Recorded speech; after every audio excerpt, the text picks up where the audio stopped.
चलिए इस बीच एक बड़ी खबर आपको बता रहे हैं। आशा भोसले नहीं रही, उनका निधन हो गया है। ये बड़ी खबर इस वक्त हमारे पास आ रही है, बेहद दर्दनाक खबर पूरे देश के संगीत प्रेमियों के लिए, कला प्रेमियों के लिए, उस पूरी पीढ़ी के लिए जो आशा भोसले जी की आवाज को सुनकर बड़ी हुई है। नहीं रही वो। बीते शाम ही ये खबर आई थी कि उन्हें अस्पताल में भर्ती कराया गया है। ब्रीच कैंडी हॉस्पिटल में चेस्ट इन्फेक्शन की उन्हें शिकायत थी और परिवार की तरफ से जो जानकारी दी गई थी उसमें ये बताया गया था कि अभी हॉस्पिटल में एडमिट कराया गया है, ट्रीटमेंट चल रहा है। लेकिन इस बीच अब खबर ये आई है कि वो नहीं रही। बेहद दुखद खबर, 92 साल की उम्र में उनका निधन हो गया है।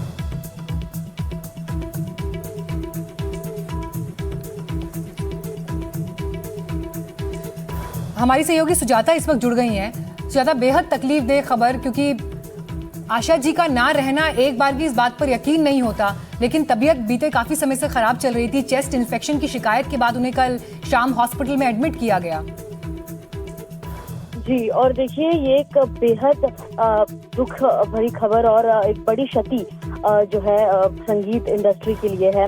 आशा भोसले कल ही हॉस्पिटल में उन्हें एडमिट कराया गया था। चेस्ट इन्फेक्शन है, ऐसी जानकारी उनकी पोती द्वारा दी गई थी। आशा भोसले अगर उनकी बात करें तो हिंदी सिनेमा की सबसे प्रसिद्ध गायिकाओं में से एक रही हैं और किस प्रकार सांगली से निकलकर उनके पिता दीनानाथ मंगेशकर जो एक काफी प्रसिद्ध शास्त्रीय गायक थे, उन्होंने जो है इन लता मंगेशकर और आशा भोसले इन दोनों को ही तैयार किया और किस प्रकार इन्होंने एक बड़ा नाम जो है वो संगीत इस क्षेत्र में कमाया था। फिलहाल सारे परिजन जो है वो अस्पताल पहुंचना शुरू कर रहे हैं और 92 साल की उम्र में उन्होंने अपनी अंतिम सांस ली। आज उन्होंने अपनी अंतिम सांस ली और उनके बेटे ने बाहर आकर ब्रीच कैंडी अस्पताल के बाहर अनाउंस किया। कल से उनका इलाज चल रहा था। कहा जा रहा था कि चेस्ट इन्फेक्शन के चलते उन्हें अस्पताल में भर्ती कराया गया है और परिवार द्वारा ये भी कहा गया था कि वो जल्द ही ठीक हो जाएंगे और इसको लेकर जो है एक उनके फैंस के लिए वो जरूर लौटेंगी। लेकिन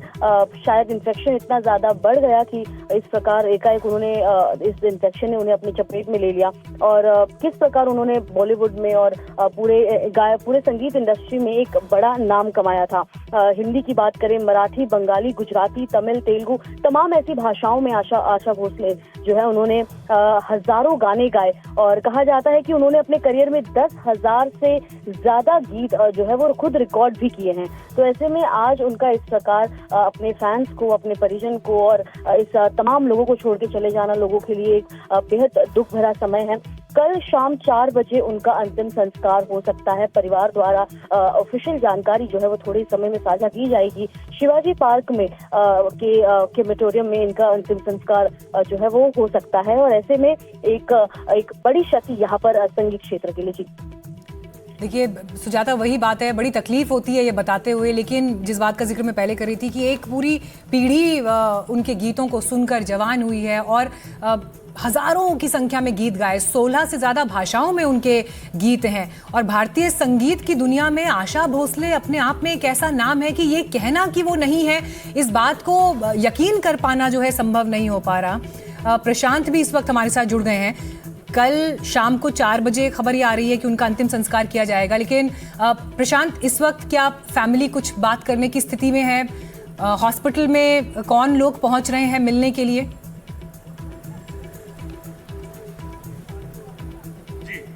आशीष जलार जो है यहाँ से एमएलए हैं मुंबई में बैंड्रा से, वो यहाँ पर आए थे और उसके बाद वो अंदर बाहर से कल रात भी वो आए थे यहाँ पे, लेकिन उसके बाद जो आनंद भोसले हैं, जो बेटे हैं आशा भोसले के, वो उनके साथ बाहर आए और उन्होंने आगे पूरा एक वक्तव्य दिया, बयान दिया कि आशा जी का जो है देहांत हो गया है और मल्टीपल जो ऑर्गन फेलियर है उसकी वजह से उनका देहांत हुआ है। और कल सुबह 11 बजे से उनका जो पार्थिव शरीर है उसको रखा जाएगा लोगों के दर्शनों के लिए और 3 बजे पार्थिव शरीर को शिवाजी पार्क में लेके जाया जाएगा और 4 बजे उनका अंतिम संस्कार किया जाएगा।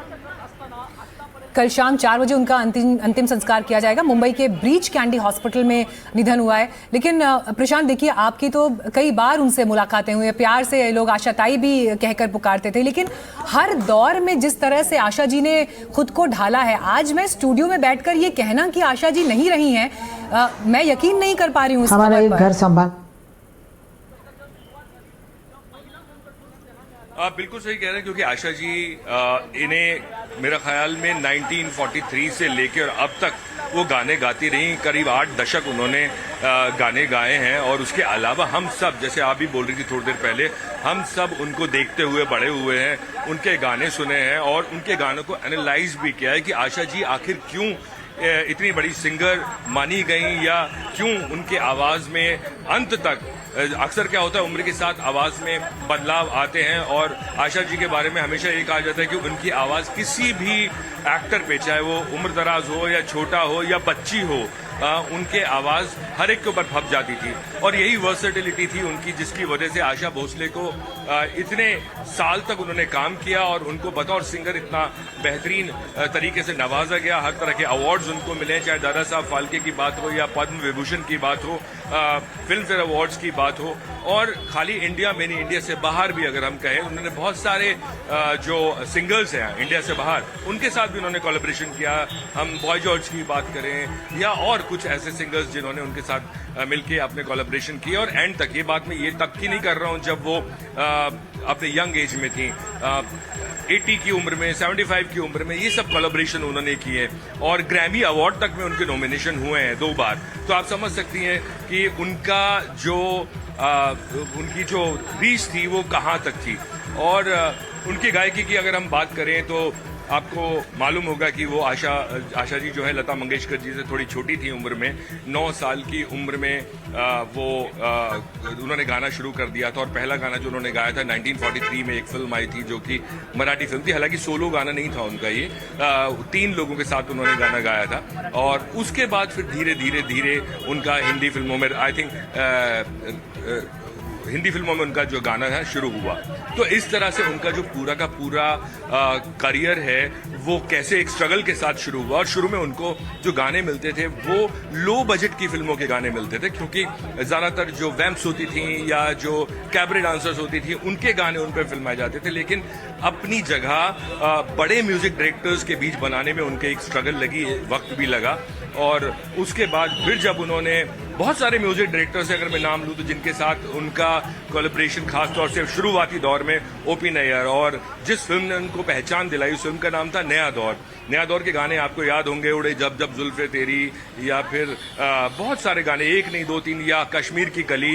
ये सब वो फिल्में हैं जिन्होंने आशा भोसले को उन सिंगर्स के बीच में पहुंचाया है जिनको नंबर 1 माना जाता था। वो जो जमाना था वो गीता दत्त और शमशाद बेगम का जमाना था। लता मंगेशकर ऑलरेडी थी, उनके बीच में अपनी जगह बनाना और फिर एक छोटी बजट की फिल्मों से काम शुरू करना और फिर एक लेवल पे आ जाना, ये अपने आप में बहुत बड़ी बात है।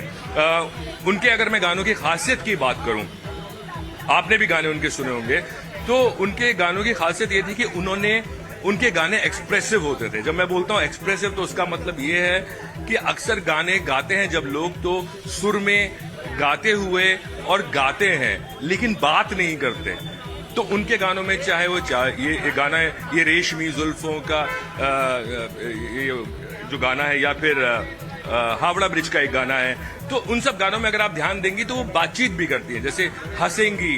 या एक उनका गाना, उन्होंने खुद मेरे इंटरव्यू में बात बोली थी, एक गाना था वो जिसमें बोलती हैं मेरा नाम है शबनम, और फिर वो हंसती हैं। तो वो जो एक्सप्रेशन लाना गानों में बीच में, वो आशा जी ने शुरू किया। और एक्चुअली वो तभी होता है जब आप जो फिल्म का सीन है उसको आप समझ लें, उसमें एक्ट्रेस क्या कर रही है, क्या जॉब है उनका, उसके हिसाब से अपने सुरों को वो एक्सप्रेशन देना सुरों के साथ और आवाज के साथ। ये आशा भोसले की बहुत खासी एक जो उनकी खासियत थी। इसके अलावा मैं अगर बात बोलूं तो सिंगर्स, मोहम्मद रफी के साथ कमाल के गाने उन्होंने गाए हैं, किशोर कुमार साहब के साथ कमाल के गाने गाए हैं। और आप सोचिए उस जमाने से शुरू होके और अब तक वो गाने गाती रही हैं। तो इतना उनका जो विशाल या भव्य मैं करियर उनका बोलूंगा।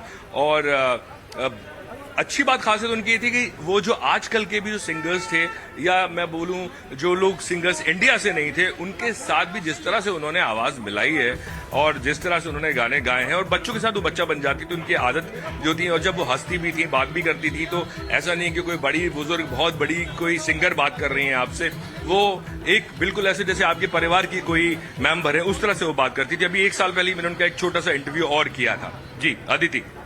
बिल्कुल प्रशांत, मीनाक्षी बात कर रही हूँ स्टूडियो से। लेकिन जिस तरह से आप जिक्र कर रहे थे प्रशांत, मैं आज आपसे जब भी बात होती है फिल्मों को लेकर, या हम कभी ऑफ रिकॉर्ड भी जब पर्सनल कॉन्वर्सेशन में होते हैं, उस दौरान भी कुछ ऐसी हस्तियां जिनके बारे में मुंबई को लेकर बात होती है, आशा जी का नाम यकीनन उसमें बहुत ऊंचे पेडेस्टल पर, और ये इसलिए भी इम्पोर्टेंट है क्योंकि वो दौर जब ना तो आर्टिफिशियल इंटेलिजेंस रहा, ना जब सोशल मीडिया रहा, ना जब ऐसे साजो सामान रहे जिसमें जो ऑटो ट्यून जैसी सब बातें होती हैं। आशा भोसले, लता मंगेशकर परिवार अपने आप में, जो संगीत की विरासत उनके खून में बहती है, उस विरासत से आशा जी का चले जाना, ये एक ऐसा वैक्यूम आज छोड़ के चला गया है, एक ऐसा खालीपन आज हम सब संगीत प्रेमियों के भीतर छोड़ कर चला गया है, जिसकी भरपाई तो खैर संभव नहीं है। लेकिन पर्सनली हमेशा लोग सवाल पूछते हैं कि आपकी फेवरेट कौन है, लता जी आपकी पसंदीदा हैं या आशा जी आपकी पसंदीदा हैं, और उन दो के बीच में आप कैसे एक को चुन सकते हैं? दो आंखों में से आप किसी एक को कैसे चुन सकते हैं? माँ सरस्वती का जो आशीर्वाद मंगेशकर परिवार के ऊपर जो रहा, लता जी की अपनी लेगेसी है, आशा जी की अपनी लेगेसी है, और आवाज में जो खनक, जो चंचलता उनकी आवाज में है, जैसे आपने कहा कि वो गीत के हिसाब से खुद को ढाल लेती थी, गीतों के बीच में अचानक से उनकी जब हंसी छलकती थी, या अचानक से जब उसमें कोई संवाद आ जाता था और वो अपने आप में गीत का हिस्सा होता था। आज के दौर में आप किसे ढूंढ लेंगे ऐसा, जब आर्टिफिशियल इंटेलिजेंस से काम हो रहे हैं? ये वो लोग हैं जिनके पास वो मौलिकता थी, और वो मौलिकता हमेशा उनके स्वरों में झलकी है, उनके संगीत में झलकी है, उनके चरित्र में झलकी है। प्रशांत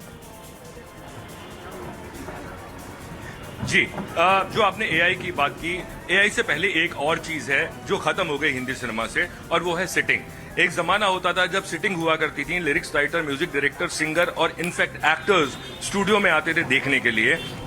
आशा जी का मैं एक किस्सा बता देता हूँ। हेलन जो है, उनके गाने देखने अक्सर जाया जाती थी स्टूडियो में कि वो किस तरह से गा रही हैं, ताकि वो अपने एक्सप्रेशंस उनकी आवाज की तरह से कैमरा पे दिखा सकें। एक गाना था जिसका नाम था, तीसरी मंजिल का गाना है, आजा आजा मैं हूं प्यार तेरा, आजा, जो गाना है अगर आपने सुना होगा, वो गाना पहले आशा जी ने मना कर दिया, तो उनको लगा कि शायद मैं नहीं गा पाऊंगी।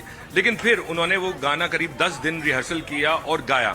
और जब हेलन, जैसे पिया तू अब तो आजा, कारवा का गाना है, आपने सुना भी होगा बहुत बार, उस गाने को आप देखिए, तो आशा जी कब हेलन बन जाती हैं और हेलन कब आशा जी बन जाती हैं, आपको पता नहीं लगेगा।